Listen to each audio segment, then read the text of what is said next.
నేమో మీరు లాల్ బహదూర్ శాస్త్రితో పోటీపడేటట్లుగా పేపర్లలో వార్త వచ్చింది అని చెప్పని మీ నిజాయితీని చూపెట్టుకోవడం కోసం అన్నట్లుగా మీరు దాని టెండర్లను రద్దు చేసిండ్రు. అసలు అవెందుకు రద్దు చేసిండ్రో దాన్నన్నా పూర్తి స్థాయిలో మీరు ప్రజలకు చెప్పేటువంటి ఒక ప్రయత్నం ఎందుకు చేయట్లేరు?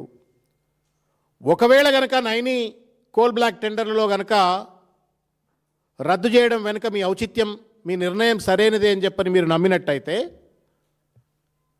ఇవాళ షోదా కంపెనీకి ఇచ్చినటువంటి యొక్క టెండర్లను మ్యానిపులేట్ చేసి తప్పుడు విధానం పట్టుకొచ్చి బావమర్ది కోసం బావ రేవంత్ రెడ్డి గారు చేసినటువంటి ఒక తప్పుడు ప్రయత్నంతో వచ్చినటువంటి ఒక కాంట్రాక్ట్ను మొత్తం ఆ కాంట్రాక్టులన్నింటినీ కూడా ఎందుకు రద్దు చేస్తలేరు? ఎందుకు ఆ ప్రెస్ మీట్లు గంటలు గంటలు గంటలు సాగదీసేటువంటి ఒక ప్రెస్ మీట్ల యొక్క అంతర్యం ఏంటి? మీరు అసలు ముచ్చట చెప్పమంటే కొసరు ముచ్చట్లు మాట్లాడుతూ ఉన్నారు. మీరు టెండర్లను రేవంత్ రెడ్డి బావమర్ది గారికి తర్వాత రేవంత్ రెడ్డి గారి కనుసన్నల్లో జరిగినటువంటి ఒక టెండరింగ్ స్కామ్కి సంబంధించిన అంశం పట్ల మీ వైఖరేంది బట్టి గారు సమాధానం చెప్పండి. ఇంతవరకు మాట్లాడతలేడు. అది తప్పా చెప్పాడు, ఒప్పా చెప్పాడు. ఏమనంటే ఈ పేపర్లో వార్త వచ్చింది, ఆ పేపర్లో వార్త వచ్చింది, 10 ఏళ్ళు మీరే పరిపాలన ఉన్నారు, మీ దగ్గర తప్పు జరిగింది, మా దగ్గర తప్పు జరిగింది అంటారు. కానీ నిర్దిష్టమైనటువంటి ఒక ఆధారాలతో ఒక ఆరోపణ చేసిన తర్వాత దానిపైన సమాధానం చెప్పకుండా బీట్ అరౌండ్ ద బుష్ అంటాం మనం. బీట్ అరౌండ్ ద బుష్ లెక్క ఇష్టం వచ్చినట్లు ప్రెస్ మీట్లు పెట్టి కాలయాపన చేసి అటు మీడియా సమయాన్ని ప్రజల సమయాన్ని కాలయాపన చేసి ఒక దాటవేత ధోరణికి పాల్పడుతూ ఉన్నారు బట్టి గారు తప్ప నిర్దిష్టంగా లేవనెత్తినటువంటి యొక్క అంశాల పట్ల సమాధానాలు చెప్పట్లేరు.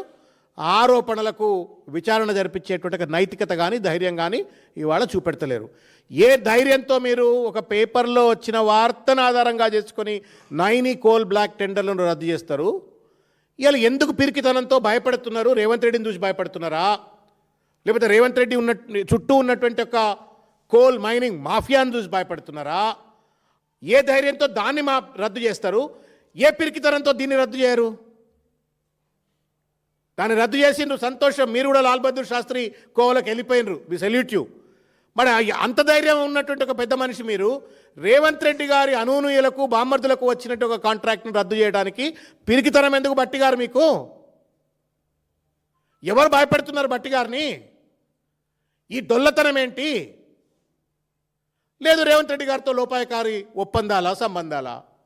లేకపోతే మీ మధ్యన అండర్స్టాండింగ్ అడ్జస్ట్మెంట్లను అయిపోయినాయా? కేవలం ప్రజలను మభ్యపెట్టాలా,